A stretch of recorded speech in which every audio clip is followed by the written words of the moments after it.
Now, students, we are going to study our next topic, that is echo and print statement. What is echo statement? You have already used the echo statement in many examples and many programs. Now we are going to study the echo statement in detail. Echo statement, it is a language construct and it is not a function. Echo statement की है, एक language ਦਾ part ਹੈ, ਉਹ ਕੋਈ function ਨਹੀਂ ਹੈ। ਇਸ ਲਈ it is as it is not a function, ਤੇ ਇਸ ਲਈ ਆਪਾਂ ਨੂੰ ਕਿਸ ਚੀਜ਼ ਦੀ ਜ਼ਰੂਰਤ ਨਹੀਂ ਹੈ, ਪੈਰੇਂਥੇਸਿਸ ਜ਼ਰੂਰਤ ਨਹੀਂ ਹੈ। ਕਿਉਂਕਿ ਜਦੋਂ ਵੀ ਆਪਾਂ ਫੰਕਸ਼ਨ ਨੂੰ ਡਿਫਾਈਨ ਕਰਾਂਗੇ, ਜਦੋਂ ਵੀ ਆਪਾਂ ਫੰਕਸ਼ਨ ਨੂੰ ਯੂਜ਼ ਕਰਾਂਗੇ, ਤਾਂ ਉਹਦੇ ਵਿੱਚ ਹਮੇਸ਼ਾ ਆਪਾਂ ਨੂੰ ਕੀ ਲਗਾਉਣੇ ਪੈਂਦੇ ਆ, parenthesis. But as echo statement is a general statement and it is not a function, so there is no need of enclosing it in parentheses. Parentheses are necessary only when you're using more than one argument. ਆਪਾਂ ਨੂੰ ਸਿਰਫ parenthesis ਦੀ ਜ਼ਰੂਰਤ ਉਦੋਂ ਪੈਂਦੀ ਹੈ ਜਦੋਂ ਆਪਾਂ ਇੱਕ ਤੋਂ ਵੱਧ ਆਰਗੂਮੈਂਟਸ ਯੂਜ਼ ਕਰਦੇ ਹਾਂ। ਇਟ ਗੈਟਸ, ਜਦੋਂ ਵੀ ਇਕੋ ਸਟੇਟਮੈਂਟ ਨੂੰ ਆਪਾਂ ਟਰਮੀਨੇਟ ਕਰਾਂਗੇ ਤਾਂ ਹਮੇਸ਼ਾ ਟਰਮੀਨੇਟ ਕਰਾਂਗੇ ਵਿਦ ਸੈਮੀਕੋਲਨ। ਨੈਕਸਟ ਆਪਾਂ ਕਰਨ ਲੱਗੇ ਹਾਂ ਯੂਜ਼ੇਜ ਆਫ ਇਕੋ ਸਟੇਟਮੈਂਟ। ਇਕੋ ਸਟੇਟਮੈਂਟ ਨੂੰ ਆਪਾਂ ਕਿਵੇਂ ਯੂਜ਼ ਕਰਦੇ ਹਾਂ? ਸਭ ਤੋਂ ਪਹਿਲਾ ਪਰਪਸ ਇਹਦਾ ਕੀ ਹੈ, ਡਿਸਪਲੇਇੰਗ ਸਟ੍ਰਿੰਗ। ਜੋ ਆਪਾਂ ਹਾਲੇ ਤੱਕ ਯੂਜ਼ ਕਰ ਰਹੇ ਸੀਗੇ ਉਹਦੇ ਵਿੱਚ ਆਪਾਂ ਕੀ ਕਰ ਰਹੇ ਸੀ, ਸਟ੍ਰਿੰਗਸ ਨੂੰ ਡਿਸਪਲੇ ਕਰ ਰਹੇ ਸੀ। ਜਿਵੇਂ ਆਪਾਂ PHP ਦਾ ਕੋਡ ਲਿਖਿਆ, question mark PHP, you know all this, echo hello everyone, ਫਿਰ ਉਹਨੂੰ ਬੰਦ ਕਰਤਾ ਤਾਂ ਇਹਦਾ ਆਊਟਪੁੱਟ ਕੀ ਆ ਜਾਏਗਾ, ਹੈਲੋ ਐਵਰੀਵਨ। ਓਕੇ, ਨੈਕਸਟ ਦੀ ਯੂਜ਼ੇਜ ਕਿੱਥੇ ਯੂਜ਼ ਹੁੰਦੀ ਹੈ echo and echo statement, displaying strings as multiple arguments. ਹੁਣ ਆਪਾਂ ਸਟ੍ਰਿੰਗ ਨੂੰ ਡਿਸਪਲੇ ਕਰ ਰਹੇ ਹਾਂ ਜਿਹਦੇ ਵਿੱਚ ਆਪਾਂ ਇੱਕ ਤੋਂ ਵੱਧ ਆਰਗੂਮੈਂਟਸ ਦੇਣੇ ਆ। ਹੁਣ ਜਦੋਂ ਆਪਾਂ ਇੱਕ ਤੋਂ ਵੱਧ ਆਰਗੂਮੈਂਟਸ ਦੇਣੇ ਆ ਤਾਂ ਉਹਨਾਂ ਨੂੰ ਡਿਫਰੈਂਸ਼ੀਏਟ ਕਰਨਾ ਪਏਗਾ, ਤਾਂ ਉਹਨਾਂ ਆਰਗੂਮੈਂਟਸ ਨੂੰ ਆਪਾਂ ਡਿਫਰੈਂਸ਼ੀਏਟ ਕਰਾਂਗੇ with the help of commas. Commas are use to separate these different arguments.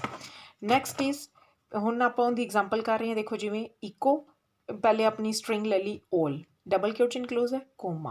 Another की ले ली द, फिर वो है डबल क्वेश्चन क्लोज है, एक नेक्स्ट आर्ग्यूमेंट है, फिर कोमा, थर्ड आर्ग्यूमेंट की है बेस्ट, फिर एंड द आउटपुट की आ जाएगा all the best. In this way we can use the echo statement to display string दे अलग अलग मल्टीपल आर्ग्यूमेंट्स। ਹੁਣ ਇਹਦੇ ਵਿੱਚ 3 ਆਰਗੂਮੈਂਟਸ ਨੂੰ ਯੂਜ਼ ਕੀਤਾ ਤੇ ਤਿੰਨੋਂ ਆਰਗੂਮੈਂਟਸ ਨੂੰ ਆਪਾਂ ਇੱਥੇ ਡਿਸਪਲੇ ਕਰਵਾਤਾ। Okay, next is displaying variables. ਹੁਣ ਆਪਾਂ ਕੀ ਕਰਨ ਲੱਗੇ ਹਾਂ, ਵੇਰੀਏਬਲਸ ਨੂੰ, ਕਿਉਂਕਿ ਹੁਣ ਆਪਾਂ ਜਿੰਨਾ ਵੀ ਕੰਮ ਕੀਤਾ ਸੀ ਇਕੋ ਸਟੇਟਮੈਂਟ ਦਾ ਉਹ ਆਪਾਂ ਕੀਤਾ ਸੀਗਾ ਸਟ੍ਰਿੰਗਸ 'ਤੇ।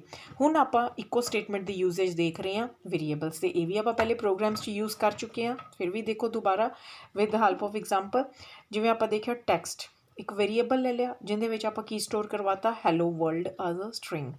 ਫਿਰ ਇੱਕ num1 ਵੇਰੀਏਬਲ ਲਿਆ ਜਿਹਦੇ ਵਿੱਚ ਆਪਾਂ ਸਟੋਰ ਕਰਵਾਤਾ 10, num2 ਵੇਰੀਏਬਲ ਲਿਆ ਜਿਹਦੇ ਵਿੱਚ ਆਪਾਂ ਸਟੋਰ ਕਰਵਾਤਾ 20।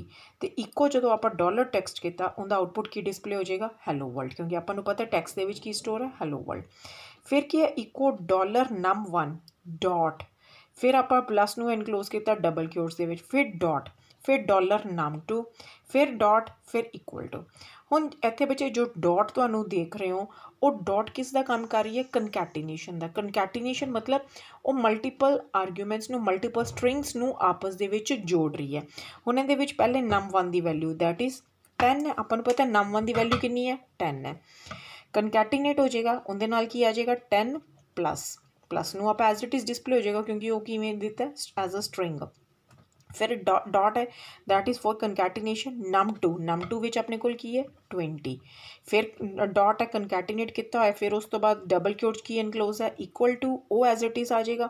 ਫਿਰ ਲਾਸਟ 'ਤੇ ਆਪਾਂ ਕੀ ਕੀਤਾ, ਦੇਖੋ ਕੋਈ BR ਨਹੀਂ, ਇੱਕੋ ਲਾਈਨ 'ਚ ਆ ਜਾਏਗਾ $num1 ਪਲੱਸ $num2, num1 ਦਾ ਅਤੇ num2 ਦਾ ਪਲੱਸ ਹੋ ਕੇ ਆ ਜਾਏਗਾ ਦੈਟ ਇਜ਼ 10 + 20 = 30। ਇਹ ਤੁਹਾਡੇ ਕੋਲ ਸਕਰੀਨ 'ਤੇ ਆਊਟਪੁੱਟ ਆ ਜਾਏਗਾ 10 + 20 = 30। ਓਕੇ, ਡਾਟ ਆਪਰੇਟਰ ਕਿਸ ਵਾਸਤੇ ਯੂਜ਼ ਹੋ ਰਿਹਾ, ਇਜ਼ ਯੂਜ਼ਡ ਫॉर ਕਨਕੈਟੀਨੇਸ਼ਨ, ਤੇ ਆਊਟਪੁੱਟ ਇਸ ਫॉर्म ਦੇ ਵੀ ਤੁਹਾਡੇ ਸਾਹਮਣੇ ਡਿਸਪਲੇ ਹੋ ਜਾਏਗਾ।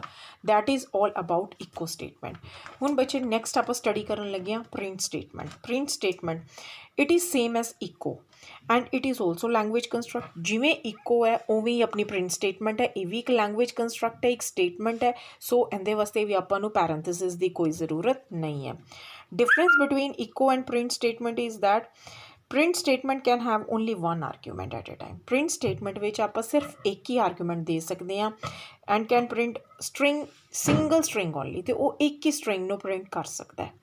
ਲੇਕਿਨ ਜਿਹੜੀ ਇਕੋ ਸਟੇਟਮੈਂਟ ਹੈ ਉਹ ਮਲਟੀਪਲ ਆਰਗੂਮੈਂਟਸ ਨੂੰ ਐਕਸੈਪਟ ਕਰਦੀ ਹੈ ਅਤੇ ਇੱਕ ਤੋਂ ਵੱਧ ਸਟ੍ਰਿੰਗ ਨੂੰ ਉਹ ਪ੍ਰਿੰਟ ਕਰ ਸਕਦੀ ਹੈ।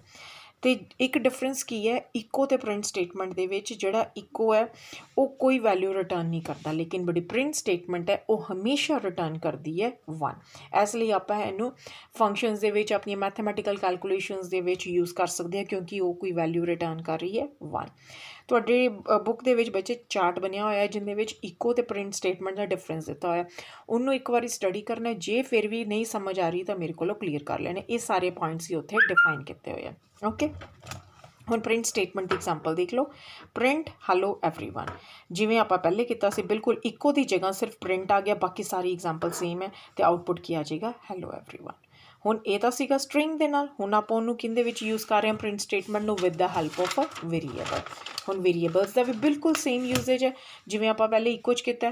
ਟੈਕਸਟ ਇੱਕ ਵੇਰੀਏਬਲ ਲਿਆ ਜੋ ਪਿੱਛੇ ਐਗਜ਼ਾਮਪਲ ਸੀ ਹੈਲੋ ਵਰਲਡ ਸਟੋਰ ਕਰਵਾ ਲਿਆ, num1 ਦੇ ਵਿੱਚ 10 ਸਟੋਰ ਕਰਵਾ ਲਿਆ, num2 ਦੇ ਵਿੱਚ 20 ਸਟੋਰ ਕਰਵਾ ਲਿਆ। ਪ੍ਰਿੰਟ ਪਹਿਲੇ ਕੀ ਕੀਤਾ ਇਕੋ ਦੀ ਜਗ੍ਹਾ ਇੱਥੇ ਬੱਚੇ ਕੀ ਆ ਗਿਆ print, print dollar text. Print text ਮਤਲਬ ਟੈਕਸਟ ਦੇ ਵਿੱਚ ਕੀ ਡਿਸਪਲੇ ਹੋ ਜਾਏਗਾ ਹੈਲੋ ਐਵਰੀਵਨ। ਫਿਰ ਉਵੇਂ ਜਿਵੇਂ ਇਕੋ ਸੀਗਾ ਉਵੇਂ ਪ੍ਰਿੰਟ ਦੇ ਵਿੱਚ ਬਿਲਕੁਲ ਸੇਮ ਸਟ੍ਰਿੰਗ ਹੈ ਤੇ ਉਵੇਂ ਆਊਟਪੁੱਟ ਸਕਰੀਨ 'ਤੇ ਡਿਸਪਲੇ ਹੋ ਗਿਆ। ਤੇ ਇਕੋ ਤੇ ਪ੍ਰਿੰਟ ਦਾ ਜਿਹੜਾ ਡਿਫਰੈਂਸ ਹੈ ਉਹ ਤੁਹਾਡੀ ਬੁੱਕ ਦੇ ਵਿੱਚ ਡਿਫਾਈਨ ਹੈ। Okay, hope you all are understanding what I am saying. ਬੱਚੇ ਸਾਰਾ ਕੁਝ ਚੰਗੀ ਤਰ੍ਹਾਂ ਪੜ੍ਹਨਾ ਹੈ, ਜੋ ਬੁੱਕ ਦੇ ਵਿੱਚ ਹੈ ਮੈਂ ਉਹਨੂੰ ਸ਼ਾਰਟ ਕਰਕੇ ਤੁਹਾਨੂੰ ਸਾਰਾ ਐਕਸਪਲੇਨ ਕਰ ਰਹੀ ਹਾਂ। ਫਿਰ ਵੀ ਜੇ ਕੋਈ ਦਿੱਕਤ ਹੈ ਤੁਸੀਂ ਉਹਨੂੰ ਕਨਸੈਪਟ ਨੂੰ ਮੇਰੇ ਤੋਂ ਕਲੀਅਰ ਕਰਿਓ। ਓਕੇ, ਹੁਣ ਆਪਾਂ ਨੈਕਸਟ ਬੱਚੇ ਕੀ ਕਰ ਰਹੇ ਹਾਂ, ਇੱਕ ਐਗਜ਼ਾਮਪਲ ਕਰਵਾ ਰਹੀ ਹਾਂ। ਤੁਹਾਡੀ ਬੁੱਕ ਵਿੱਚ 2-3 ਐਗਜ਼ਾਮਪਲਸ ਹੈ, ਤੁਸੀਂ ਕੋਈ ਵੀ ਇਹਦੇ ਵਿੱਚੋਂ ਇੱਕ ਅੱਧੀ ਐਗਜ਼ਾਮਪਲ ਯੂਜ਼ ਕਰ ਲਿਓ। ਦੇਖੋ ਹੁਣ PHP ਆਪਾਂ ਯੂਜ਼ ਕਰ ਰਹੇ ਹਾਂ, ਉਹਦੇ ਵਿੱਚ ਹੁਣ ਸਿੰਪਲ ਮੈਂ ਤੁਹਾਨੂੰ ਇੱਕ ਪ੍ਰੋਗਰਾਮ ਕਰਵਾ ਰਹੀ ਹਾਂ ਜਿਹਦੇ ਵਿੱਚ ਆਪਾਂ 2 ਨੰਬਰਸ ਦੀ ਐਡੀਸ਼ਨ ਕਰ ਰਹੇ ਹਾਂ। PHP ਸਟਾਰਟ ਹੋ ਗਈ।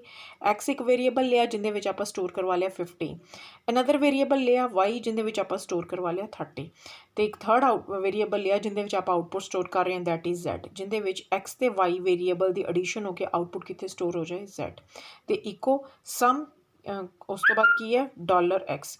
ਹੁਣ ਇਹਦੇ ਵਿੱਚ ਆਪਾਂ ਕੀ ਕਰ ਰਹੇ ਹਾਂ ਸਮ ਕਰਕੇ ਜਿਹੜਾ ਆਊਟਪੁੱਟ ਆ ਉਹਨੂੰ ਕਿੱਥੇ ਸਟੋਰ ਕਰਵਾ ਰਹੇ ਹਾਂ, ਇਹਦਾ ਆਊਟਪੁੱਟ ਕੀ X ਦੇ ਵਿੱਚ Z ਦੇ ਵਿੱਚ ਆ ਜਾਏਗਾ, ਅਤੇ ਦੈਟ ਇਜ਼ 30 + 15 45 ਸਕਰੀਨ 'ਤੇ ਡਿਸਪਲੇ ਹੋ ਜਾਏਗਾ। ਕਲੀਅਰ, ਸਮਝ ਆ ਗਿਆ ਬੱਚੇ? Okay, thank you.